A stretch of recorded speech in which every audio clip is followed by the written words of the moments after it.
Au cours de l'hiver 1989 et du printemps 1990, des centaines de Belges et d'Allemands aperçoivent dans le ciel un objet triangulaire aux lumières aveuglantes.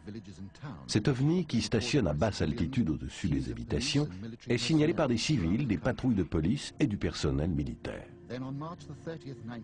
Puis, le 30 mars 1990, deux stations radars de l'OTAN basées à Semerzak et Glon visualisent sur leur écran un objet non identifié passant au sud de Bruxelles.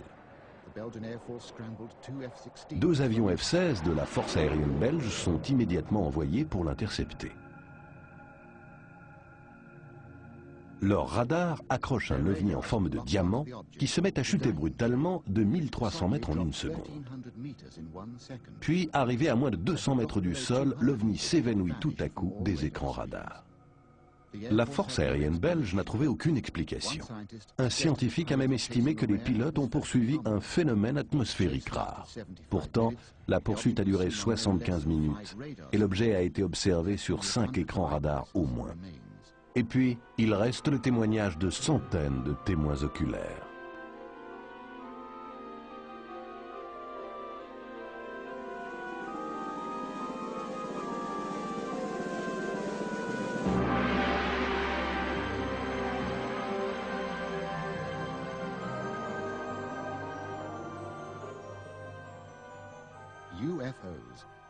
Nous avons imaginé toutes les explications possibles au sujet des ovnis.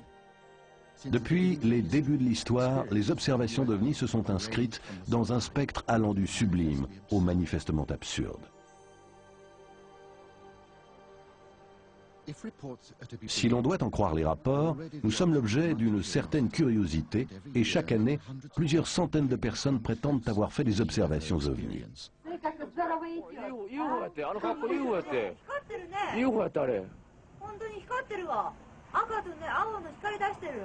I mean, that could not be a weather balloon. That's impossible. Well, it's going up and then going over, reappearing, and it's sort of going in a sort of circle, isn't it? Tell you what, I'm pleased I got that on bloody film. Il existe un endroit où un ovni a semé la panique, c'est à Gulf Breeze, dans le nord de la Floride. Over those dunes, right there. Over the dunes. Oh my God. There she is. There she is, right there. Oh my God. Okay. Kind of way out. There's that boat just went by. Oh, Jesus, when you know it. Le promoteur immobilier Ed Walters filme cet ovni avec son caméscope en novembre 1993. Mais ce n'est que le dernier événement en date d'une série qui a bouleversé Gulf Breeze. En 1987, Ed Walters photographie déjà ces ovnis très nets avec un simple appareil Polaroid. Cet original très sombre est censé représenter un ovni stationnant au-dessus d'une route. Des spécialistes photos ont éclairci le cliché, ce qui a révélé plus de détails dans les couches d'émulsion. Pour de nombreux observateurs, ces photos prouvent au moins que les ovnis sont ici pour y rester. Et s'ils demeurent des sceptiques, une chose est sûre. Ces événements ont vraiment placé Gulf Breeze sous les projecteurs de l'actualité. Il y a tellement de centaines d'autres témoins locaux et des milliers d'autres témoins dans le monde entier qui n'ont peut-être pas été sous les feux des médias comme moi-même, peut-être parce qu'ils n'ont pas écrit de livre ou pour d'autres raisons, que je ne crois pas qu'il s'agisse simplement de l'histoire d'Ed Walters. Je crois que l'histoire des ovnis existe en elle-même et qu'il y a des milliers de gens qui sont sincères et disent qu'ils savent ce qu'ils ont vu. Avec une base navale au large, cette vaste étendue de ciel et d'eau est idéale pour les passionnés d'ovnis, déferlant jusqu'à Gulf Breeze et autour de Pensacola. What is that baby doing? Oh, it may look like it's moving around, doesn't it? I see two of them. Moving to the west, slowly. Oh, whoa, whoa, whoa, whoa. What's going on up there? There's two of them. Look, look, look, drop. Look, look, look, look. What again? Yo, look, it's right there. Sur les 5 heures d'enregistrement vidéo de Bruce et Ann Morrison, on voit d'étranges lumières manœuvrant au-dessus de la baie. J'étais en train de déjeuner avec une amie un jour au travail. Elle avait entendu parler des apparitions de Gulf Breeze, mais ça n'avait pas encore fait les gros titres des journaux de Pensacola, vous savez. Gulf Breeze est une petite communauté à l'extérieur de Pensacola. Et elle commença à me parler de cet homme à Gulf Breeze, qui avait pris toutes ces magnifiques images. Il y avait eu des articles à ce sujet dans le journal, et je me souviens de ma réaction bizarre.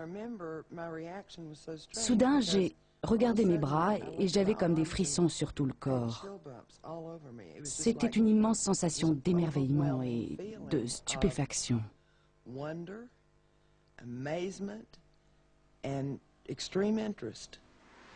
3 minutes, 29 seconds. Oh, it's white. It's turning white there. There's 3 of them. Yeah.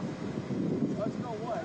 Whoa, go, baby, go, Bubba. Come on over here and show us some more, Bubba. I can tell you right now. Je peux vous dire aujourd'hui que j'ai effectué des sorties avec des gens qui s'excitaient à la vue d'un avion.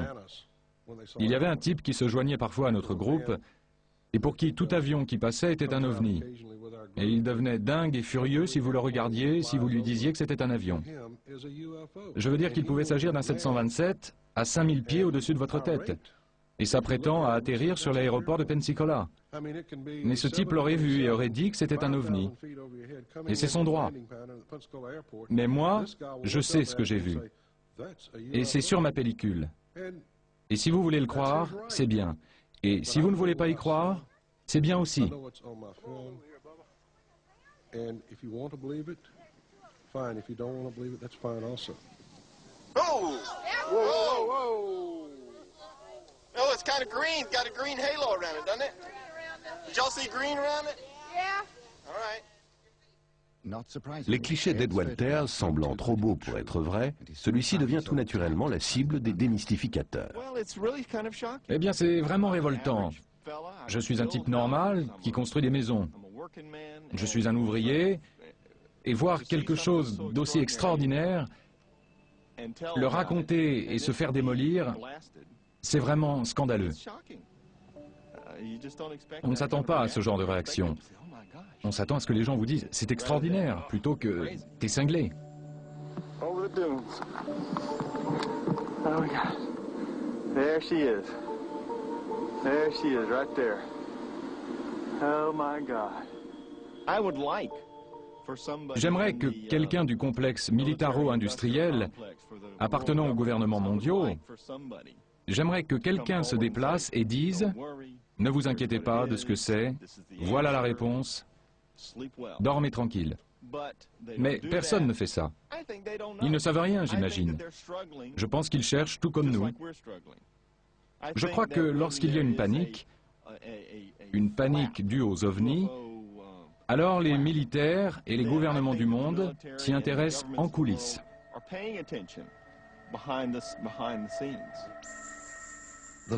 Les relations conflictuelles entre gouvernement et OVNI trouvent leur concrétisation avec le Project Blue Book de l'US Air Force, chargé d'enquêter sur les observations d'OVNI s'étant produites au cours des années 50 et 60.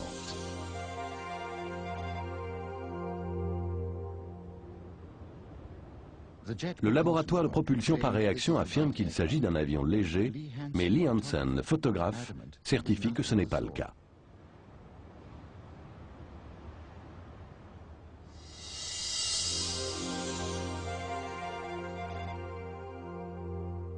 Alors qu'il traverse Monument Valley en voiture, James Waters voit passer un objet brillant à vive allure, suivi d'un autre une seconde plus tard.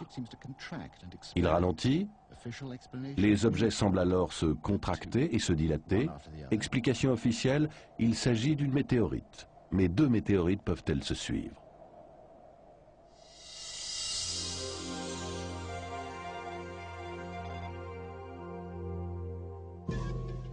Deux autres films d'OVNI ont été étudiés dans le cadre du Project Blue Book.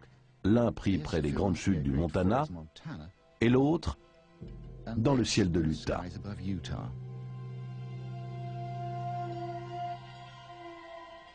Allen Hynek, astrophysicien, choisi comme expert au sein du Project Blue Book, est d'abord sceptique. Mais après avoir analysé ces films, il change d'avis. La pellicule de l'Utah avait déjà été soumise à quelques milliers d'heures d'analyse humaine par le laboratoire d'analyse photographique de la marine.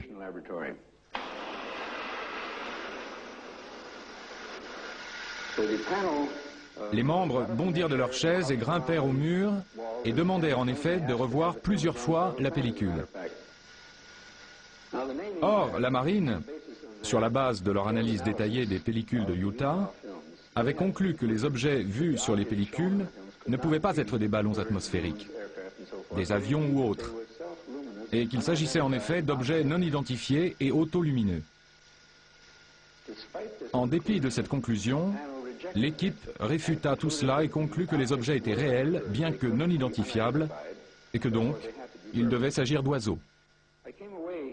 J'ai quitté la réunion et la salle avec néanmoins la nette impression que l'équipe avait fait délibérément en sorte de démystifier toute la question et de ne pas accorder au sujet l'attention scientifique sérieuse qu'il méritait.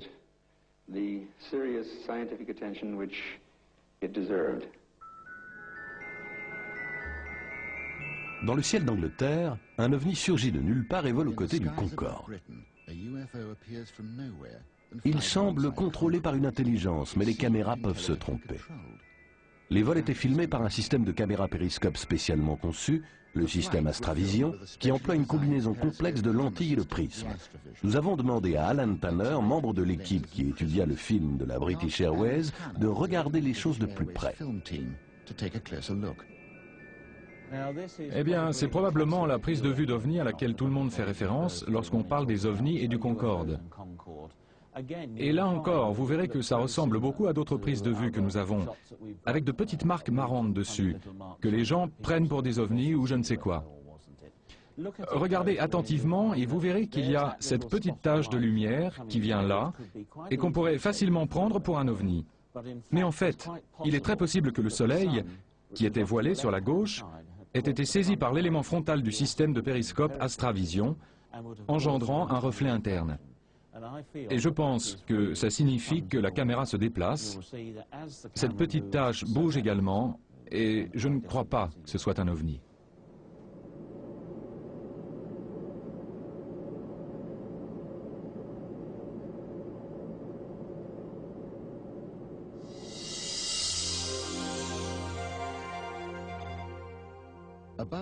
Au-dessus des lacs du Norfolk, 3 pêcheurs filment un ovni en forme de losange.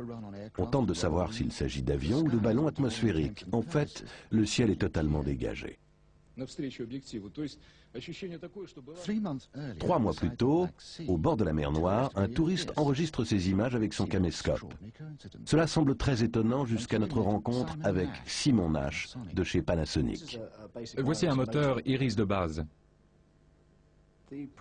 Le principe du moteur Iris consiste à réguler le flux de lumière pénétrant dans la caméra.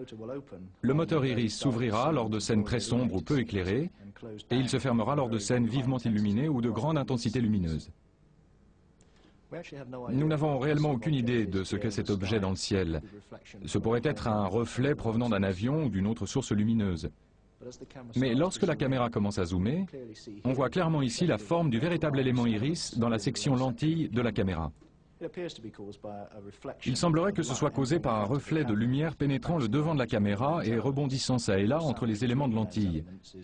Pris en sandwich entre les éléments de lentille se trouve le moteur iris, qui saisit cette forme caractéristique, souvent aperçue lorsqu'on regarde directement ou indirectement en direction du soleil. Mais l'image au début de la cassette est assez inhabituelle et c'est quelque chose ne pouvant être expliqué par la technologie normale. Au cours des 30 dernières années, quelques 8000 apparitions d'ovnis ont été signalées à un service spécial du ministère de la Défense britannique. Environ 400 d'entre elles, soit 5%, demeurent non identifiées. Nick Pope fait partie de ce ministère. La chose qu'il faut souligner, c'est qu'environ 95% des rapports qui nous parviennent peuvent être très facilement expliqués. Il y a probablement un noyau dur de 5% qui semble défier l'explication.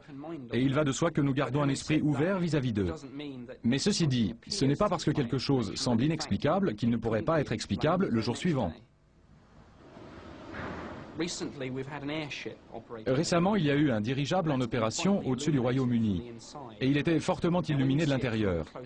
Or, si vous le regardez en plan rapproché, c'est à l'évidence un dirigeable, mais lorsque vous le regardez depuis une grande distance, il ressemble simplement à un objet en forme de cigare, très brillant, et bien entendu, cela a engendré un nombre incroyable de témoignages.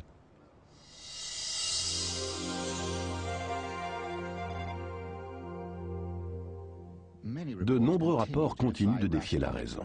Dans une vallée près d'Ottawa, l'objet à droite a été vu par une bonne douzaine de personnes. La police montée royale du Canada a dit qu'il s'agissait en réalité d'un hélicoptère Sikorsky. Mais le ministère de la Défense canadien affirme, lui, qu'il n'y avait pas d'hélicoptère dans cette zone.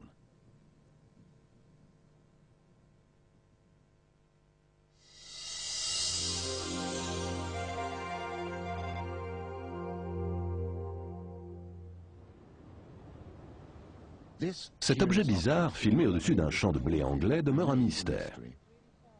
Le conducteur du tracteur, au loin, affirme avoir vu un petit disque argenté voler en silence et à grande vitesse au-dessus de sa tête.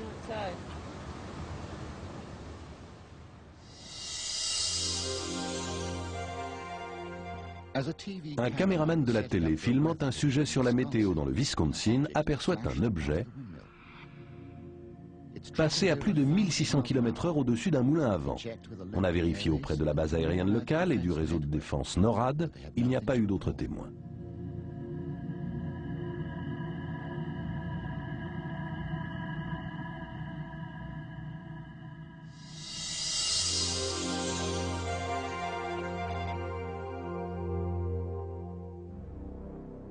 Dans l'Oxfordshire, une équipe TV filmant un sujet sur l'agriculture remarque cet objet au-dessus des champs.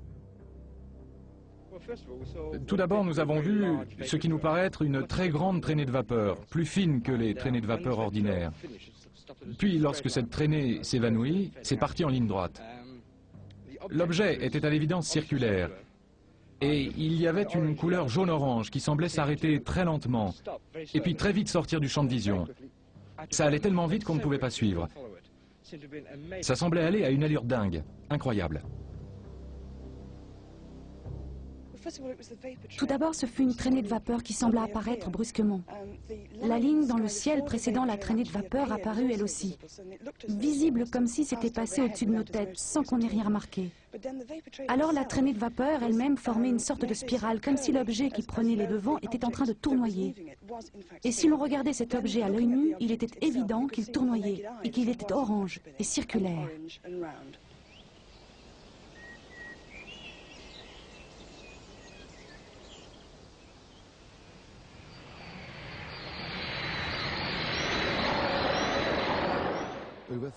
Plus de 35 000 rapports ovnis émanant du monde entier proviennent de pilotes civils et militaires. C'est le cas du colonel Fletcher Protey, qui commandait une escadrille aérienne basée à Tokyo dans les années 50 et qui fut l'un des 5 fondateurs de l'immense réseau de défense du NORAD. Mes avions tournaient dans le ciel de la moitié de la planète, régulièrement. Un jour, je reçus un mémorandum top secret venant de la Maison-Blanche, de l'état-major de l'Air Force.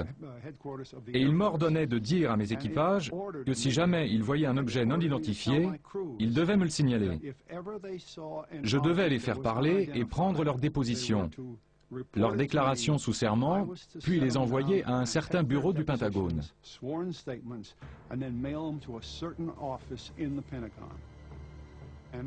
Un jour, l'un de mes équipages, sur un vol reliant Honolulu à Tokyo, vit quelque chose qu'il devait signaler. Et ils rentrèrent dans mon bureau un matin, et le capitaine de l'équipage, qui était une vieille connaissance à moi, me dit « Mon colonel, je suis vraiment un peu ennuyé aujourd'hui, parce qu'on va avoir pas mal de paperasse à faire », ajouta-t-il. Nous avons vu un objet non identifié à côté de notre avion durant plus d'1 heure, la nuit dernière, entre Midway et Tokyo, avec 60 passagers à notre bord. Aucune possibilité de dire que ce n'était pas là et qu'on ne l'a pas vu. Et donc, j'avais 12 hommes dans cet équipage et j'ai dû apprêter 12 pièces avec 12 interrogateurs. Nous devions coucher par écrit leur récit, ce qu'ils avaient vu, emballer tout ça puis l'envoyer à l'état-major de l'Air Force, mais on n'en a plus jamais entendu parler. En Amérique, le secret qui entoure les ovnis, hérité de la guerre froide et du développement des nouvelles armes nucléaires, est toujours d'actualité. Par contre, en Russie, les choses ont l'air de changer. Nous avons pu rencontrer des militaires de premier plan de l'ex-Union soviétique. Ils apportent non seulement leurs propres témoignages, mais évoquent aussi les enquêtes liées aux observations d'OVNI. Aujourd'hui, chaque mois, des centaines de cas sont signalés au groupe OVNI et aux autorités militaires.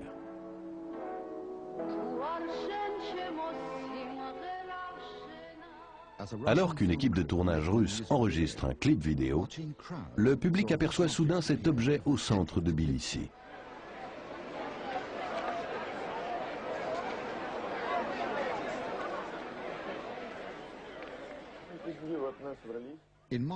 À Moscou, un officier du KGB et sa famille filment un groupe de lumières non identifiées.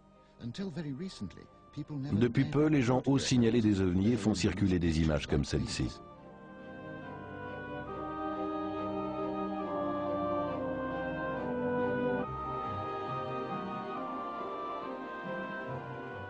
Durant des années, les gouvernements ont empêché les témoins de révéler une observation d'OVNI.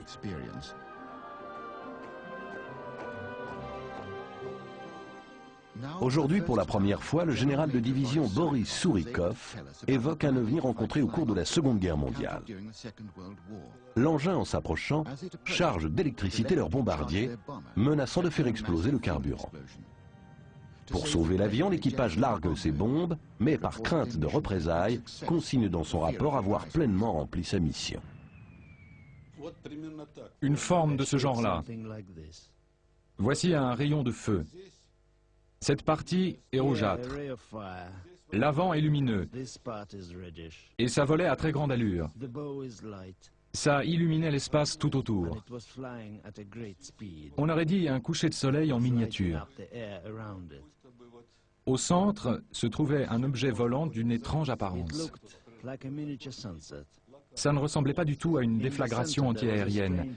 Le diamètre d'une flamme provenant de l'explosion d'un missile antiaérien est d'environ 10 mètres. Là, c'était plus large et plus long que toutes nos navettes spatiales. C'était au moins 2 fois plus long. Et ce n'est pas le genre de choses que nous ou les Américains envoyons dans l'espace.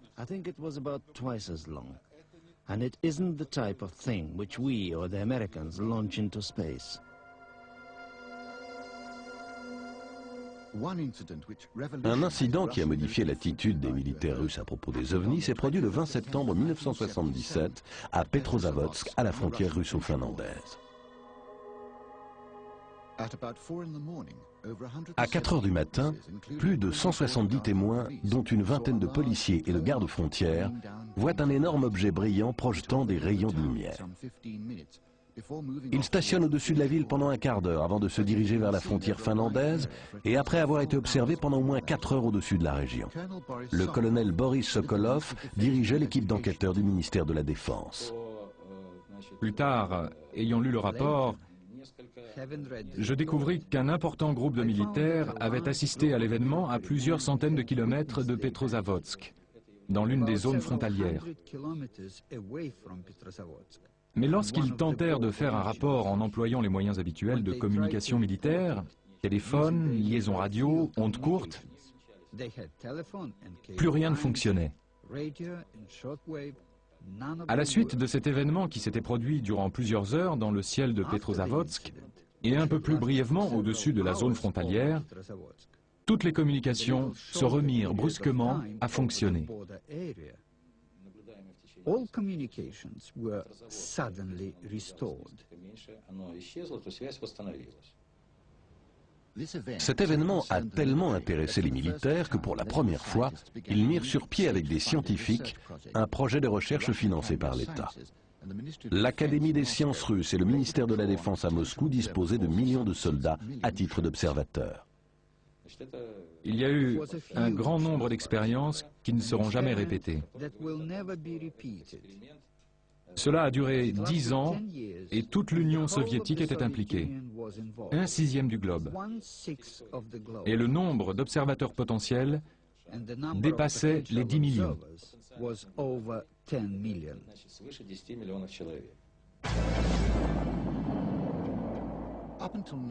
Jusqu'à aujourd'hui, cet incident n'est pas considéré comme de la désinformation destinée à couvrir le lancement de fusées secrètes.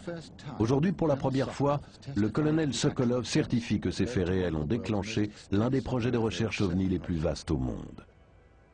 Si les ovnis sont des objets réels, ils semblent alors être le résultat d'une extraordinaire technologie. À Moscou, il existe une organisation financée par l'État qui enquête activement sur de nouveaux systèmes de propulsion extrapolés d'après les rapports OVNI. Le docteur Anatoly Akimov en est le directeur. Nous n'allons pas limiter les objectifs de notre recherche en tentant simplement d'expliquer des expériences physiques anormales.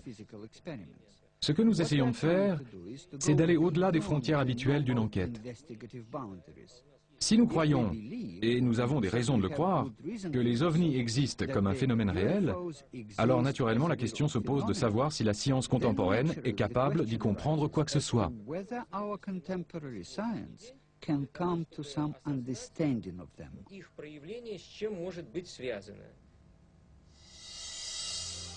En opposition absolue avec l'ouverture d'esprit des Russes, le ministre de la Défense britannique continue de nier un incident qui arrive en 1980, ici à l'endroit nommé Woodbridge, où se trouve une base de la force aérienne américano-britannique. C'est l'une des bases aériennes militaires les plus actives du Royaume-Uni. Ses activités sont très secrètes et elle abrite l'un des plus gros stocks de réserves d'armes nucléaires de l'OTAN.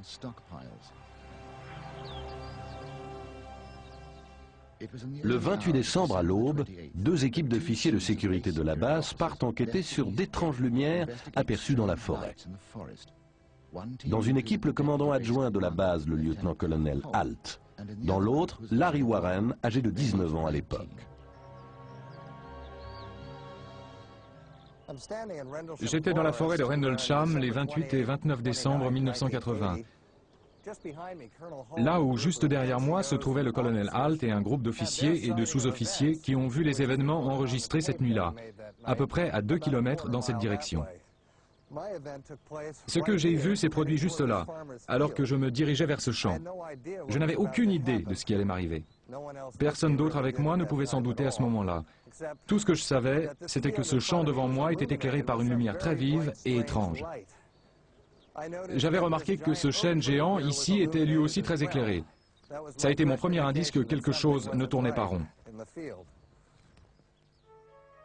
Comme l'exige la procédure courante, le lieutenant-colonel Halt enregistre sur cassette l'avancée de ses équipes dans la forêt, lesquelles mesurent le taux de radiation, avant de remarquer quelque chose au travers des arbres. Les voix que vous entendez proviennent de la cassette originale, seules les images sont une reconstitution.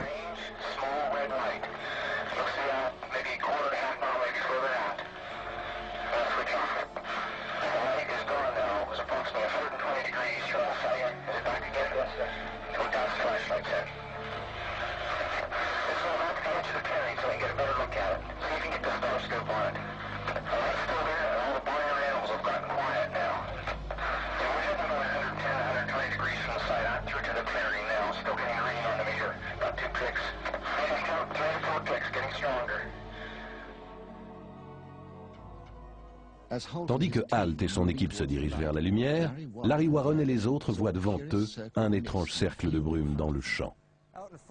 Devant moi, alors que nous approchions et que je regardais cette brume sur le sol, il y avait d'autres membres de l'Air Force, de la sécurité et de la police, tous, partout dans le champ. Là-bas, plus loin, se trouvaient 2 caméras. Et l'une d'elles était une caméra vidéo, l'autre étant une caméra de cinéma. À l'époque, les caméras vidéo étaient réellement de la grosse technologie. Tout ce que j'ai vu dans ce champ fut saisi sur pellicule cette nuit-là, à la fois sur photographie et sur film. Il n'y a aucun doute là-dessus. Ce que j'ai vu alors que je marchais au centre de la zone où se trouvait la brume,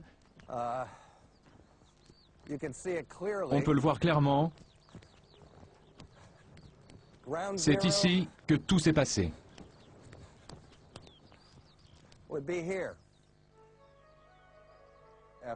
Après avoir regardé cet objet au sol, une boule de lumière rouge s'est mise à bouger. J'ai cru qu'il s'agissait du roulement au sol d'un indice de la base de Woodbridge, derrière moi, à environ 1 mile. Soudain, l'objet arriva. Forêt et arbres furent comme suspendus, et le brouillard circulaire L'objet lumineux au sol se dispersa dans une explosion de couleurs qui ne fit pas de bruit, ne dégagea pas de chaleur. Cette brume se mit d'une manière ou d'une autre à se transformer en un objet structuré. Ça faisait environ 9 mètres à la base, 6 mètres de hauteur. Il y avait des lumières bleues et noires à la base, et comme une sorte d'arc-en-ciel nacré au-dessus. C'était très difficile de le regarder bien en face. Quand l'ensemble des témoins s'est rendu compte de la transformation, certains restèrent pétrifiés. D'autres prirent la fuite. Pourquoi je ne les ai pas imités, je ne sais pas. Peut-être que j'étais encore en état de choc.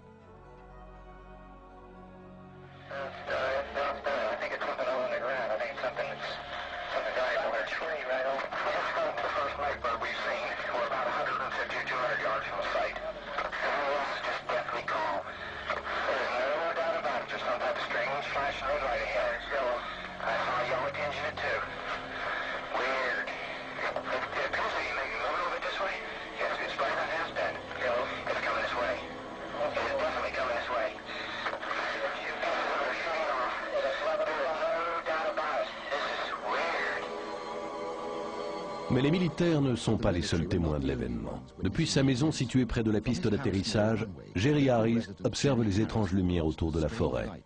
Je suis resté là des siècles. Oui, c'était comme si je regardais là durant des siècles.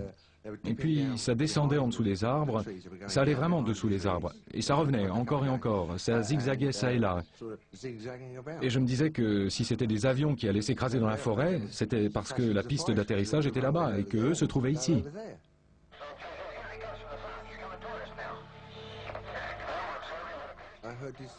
J'ai entendu ces bruits au-dessus de la base. Oui, j'ai entendu ces voix qui criaient. Je ne pouvais saisir ce qu'elles disaient, car c'était au loin, mais je pouvais les entendre. Le vent soufflait dans ma direction. Et j'entendais aussi des véhicules démarrer et se mettre en route. Bon, j'imagine que n'importe qui aurait pu inventer cela avec beaucoup d'imagination. Cependant, je ne vois pas pourquoi qui que ce soit aurait décidé de monter cela et de s'y tenir 14 années durant, alors qu'on a tous, à coup sûr, d'autres choses à faire. Je ne crois pas que quelqu'un pourrait monter un truc pareil. C'est pas évident. Vraiment, vous pourriez me virer de cette histoire, mais cette histoire continuera à exister. Elle ne va pas disparaître. Non. Elle ne disparaîtra pas.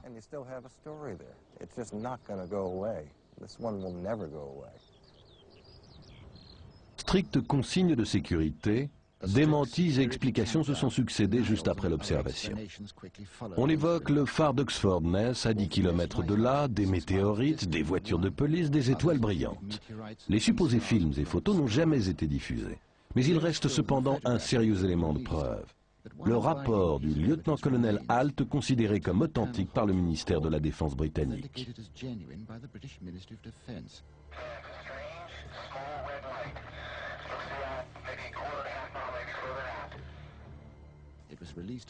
Cela fut révélé 3 ans plus tard à cause de la pression exercée par Warren et d'autres personnes employant le décret américain pour la liberté de l'information.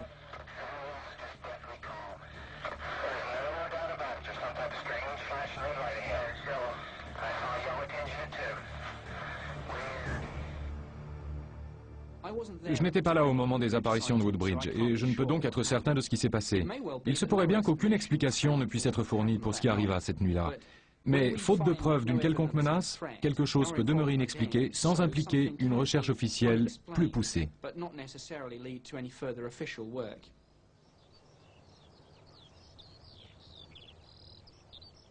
En dépit des affirmations gouvernementales, on ne peut ignorer les affirmations de Lord Peter Hill Norton, amiral de la flotte et ex-chef de l'état-major de la défense britannique au début des années 70.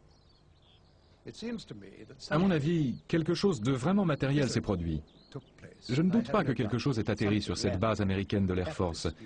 Je ne doute pas que des gens s'y soient intéressés, que les gens de l'Air Force américaine et que le général commandant la base s'y soient intéressés au plus haut point. Selon moi, le ministère de la Défense, qui fut régulièrement interrogé à ce sujet, non seulement par moi, mais aussi par d'autres gens, s'est restreint à sa normale ligne de conduite d'après laquelle rien ne touchant aux intérêts de la défense ne s'était produit à cette occasion. Ma position là-dessus a toujours été assez claire, Et j'ai parlé de ça à la fois en public, à la télévision et à la radio. Et je l'ai dit aussi à Lord Trefgarne, face à face, lorsqu'on s'est rencontrés. Et aussi devant un grand nombre de gens, dont le commandant en chef de Bentwaters. Je disais qu'ils avaient halluciné, et que pour une base nucléaire de l'Air Force américaine, c'était très dangereux. Or, ce qui devait arriver arriva. Et dans ces circonstances, il n'y a qu'une seule réponse possible. Elle concerne la sécurité du Royaume-Uni. Et jamais on ne m'a contredit pour cette position.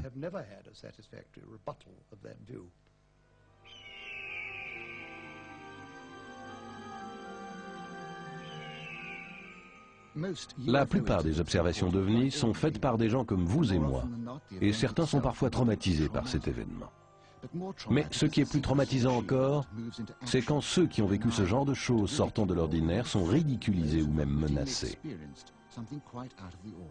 Au Nouveau-Mexique, par exemple, lorsqu'on découvre qu'un OVNI se serait écrasé près de Roswell. Il déclara « Vous n'avez rien vu, il n'y a pas eu d'accident ici, vous n'allez pas en ville, ne faites pas circuler de rumeurs comme quoi vous avez vu quelque chose, qu'il y aurait eu un accident. » Voilà ce qu'il me dit. Vous pourriez avoir un tas de problèmes. Bon, j'étais un peu troublé, un peu malade de cette situation. Ça devenait hystérique et je rétorquais « Eh monsieur, je suis un civil et vous ne pouvez pas me faire des misères. » Il m'a répondu « Oh, si on peut, mon gars. Quelqu'un viendra ramasser tes os enfouis dans le sable. »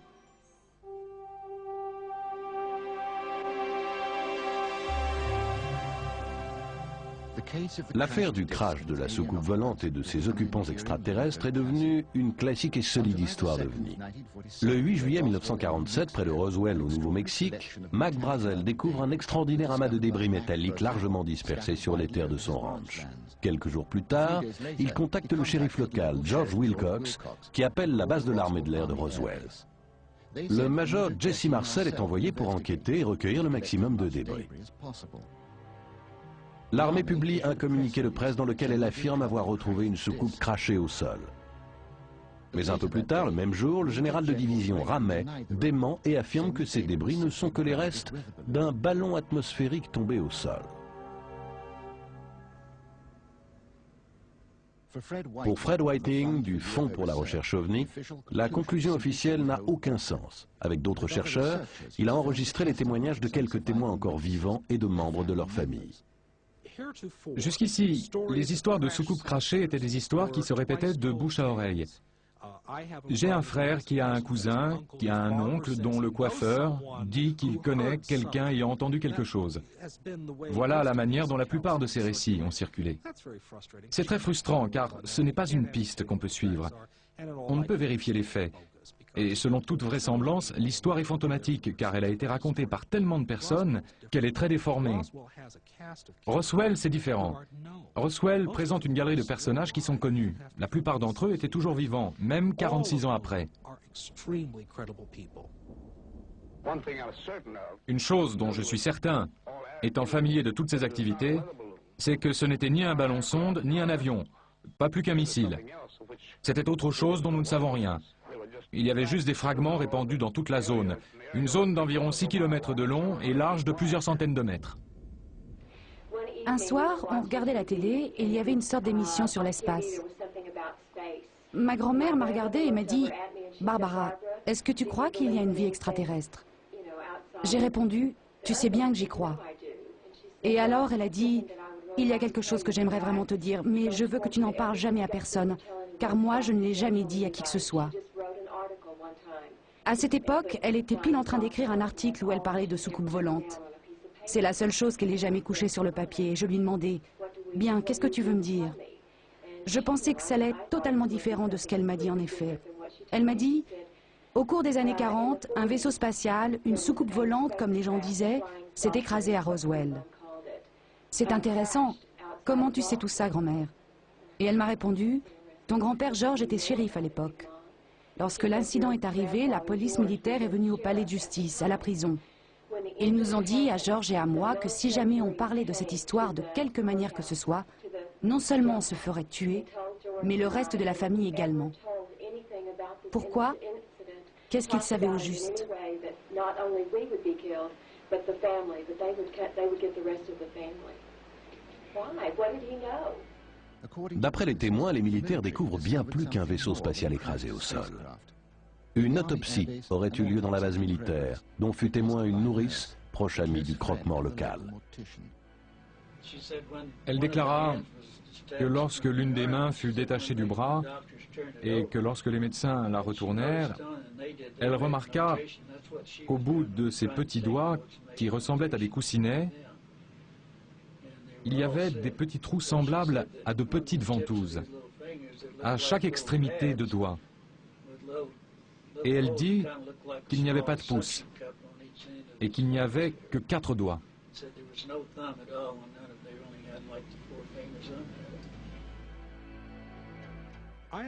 J'ai essayé de savoir si le Pentagone s'en tenait toujours à cette histoire de ballon-sonde. Et j'ai donc rédigé toute une série de lettres adressées à des sénateurs et à des membres du Congrès. Et j'ai aussi poussé d'autres chercheurs à faire comme moi. Ce qu'on a obtenu, c'est un bon modèle de démenti et de renvoi de balles. Des citoyens du Nouveau-Mexique ont alerté leurs propres représentants au Congrès. Stephen Schiff s'est occupé de l'affaire en leur nom. D'après les déclarations des témoins, il y a un certain nombre d'individus qui affirment que, quelle que soit la chose récupérée autour de la zone actuellement nommée Corona, près de Roswell, elle fut apparemment mise dans un avion spécial apprêté à cette fin. Cet avion était sous protection d'une garde armée, car des témoins ont vu la police militaire. Je ne crois pas que des ballons-sondes seraient normalement transportés par avions spéciaux sous garde armée. De sorte que la question, une question bien légitime, se pose de savoir si c'était bien un ballon-sonde. J'ai obtenu une réponse d'un colonel de l'Air Force qui m'a juste dit que ma requête avait été transmise aux archives nationales, que c'était simple, rapide. Et puis j'ai à nouveau contacté le ministère de la Défense. Et j'ai reçu une réponse émanant d'un niveau un peu plus élevé. On vous renvoie aux archives nationales. Et donc, j'ai contacté les archives nationales. Les archives nationales m'ont répondu qu'elles ne possédaient rien au sujet de l'incident de Roswell. Et inutile de le dire, j'ai considéré que tout ça était une perte de temps. Les choses en étaient à ce point lorsque j'ai demandé à notre bureau comptable de m'assister. Le bureau comptable, à la requête des membres du Congrès et de Schiff, accepta de mener une enquête pour savoir s'il y avait ou non une dissimulation d'informations relatives aux événements de Roswell. Un enquêteur fut nommé pour s'occuper de l'affaire, devant bien sûr en référer au bureau des membres du Congrès, du fait que le bureau comptable est une émanation du Congrès. C'est la section enquête du Congrès. Cet enquêteur approcha un officiel appartenant au bureau de liaison de l'Air Force avec le Congrès, le directeur des projets et des opérations, un certain colonel Larry Shockley. Et l'enquêteur dit au colonel Shockley qu'il était intéressé par l'affaire Roswell. La réponse du colonel Shockley fut, à ce qu'il me semble, qu'il n'avait pas à s'occuper de ça. Ce n'est pas la première fois, et à mon avis pas la dernière, qu'on empêche cette enquête d'aboutir. Ce type du Congrès, Schiff, il n'a pas dit « Nous possédons des documents, mais ils sont secrets. Vous ne pouvez en prendre connaissance que si vous suivez certaines procédures. » Ça, au moins, ça aurait été une réponse sensée. Mais me diriger vers un bureau qui ne possède pas ces documents et qu'ils savent ne pas les posséder, eh bien, ça, ce n'est pas raisonnable comme réponse. Pour Stephen Aftergood, de la Fédération des scientifiques américains, il y a d'après lui une explication moins secrète et plus terre-à-terre. Les archives nationales affirment qu'il y a plus de 300 millions de pages de documents secrets pour la période d'avant 1960, qui attendent d'être remis en circulation. En d'autres termes, des documents allant d'avant la Première Guerre mondiale jusqu'à 1960. Si nous extrapolons à partir de cela, et tentons d'estimer le nombre de tous les documents secrets à l'heure actuelle, je dirais qu'il y a bien plus d'1 milliard de pages de documents secrets attendant d'être rendus publics.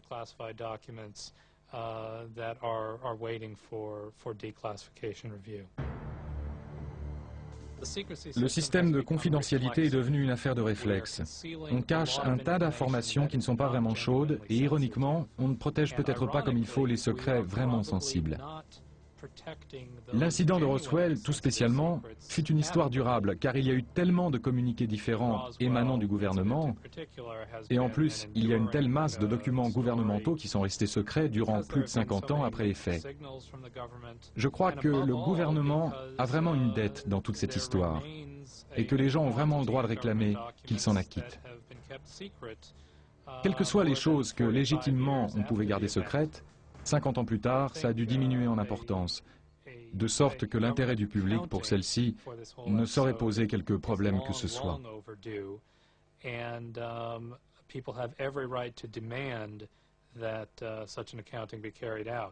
Whatever may have been legitimately secret 45 years ago has diminished so greatly in sensitivity that the public interest in its disclosure far outweighs any conceivable sensitivity that might remain.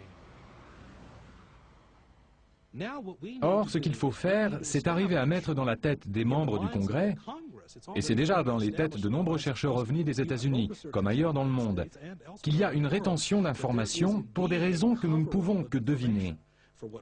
Dans quel but, on n'en a pas la moindre idée. Mais le fait est que notre gouvernement n'est pas attentif aux citoyens qui veulent simplement être au courant des faits.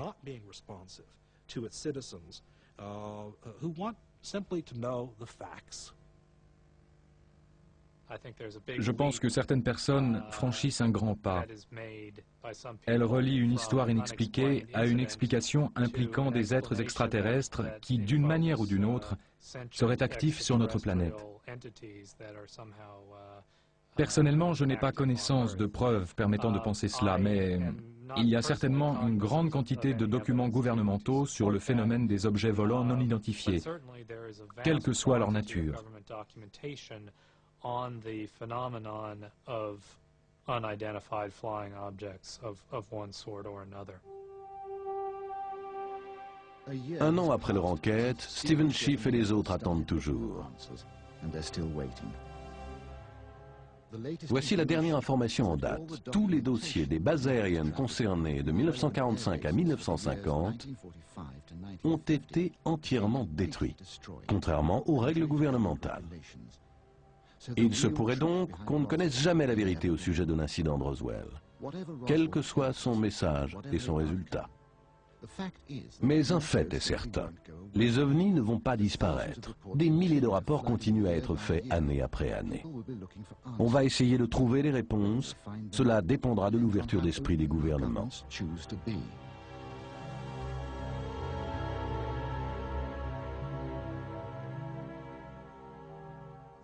Le régime du secret est un héritage de la guerre froide. Maintenant que l'Ouest et l'Est communiquent, n'allons-nous pas suivre l'exemple russe en essayant de trouver une réponse au mystère du phénomène ovni? Nous ne pouvons exclure la possibilité que des créatures bien supérieures à nous s'intéressent à ce qui se passe sur la Terre. Ces objets volants non identifiés qui apparaissent et manifestent leurs caractéristiques exemplaires, comme leur vitesse, leurs manœuvres rapides et ainsi de suite. On doit les étudier, dans l'intérêt de l'humanité. In the interest of mankind. Je n'adhère pas aux vues de certains ufologues qui prétendent que tout ça se passe dans la tête. Je crois qu'il existe sans aucun doute quelque chose, ou un certain nombre de choses. Il peut s'agir de choses très différentes dans notre atmosphère matérielle. Et si ça peut atterrir, ça peut être photographié, vu et touché. Et de fait, il y a des gens qui affirment que tout cela s'est déjà produit. J'espère qu'un jour, on découvrira ce que cache le phénomène ovni. Même si tout le monde aime le mystère, je crois qu'un jour on saura.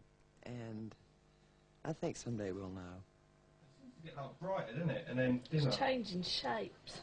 It keeps like flashing out. Yeah, I noticed that. It's sort of really bright, isn't it? And then it's gone behind a cloud. Oh no, something's flashing on the video, like the tape's running out or something. Oh wow, it's just shot up in the air. Oh wow. Well, I didn't get it on tape. I don't believe it.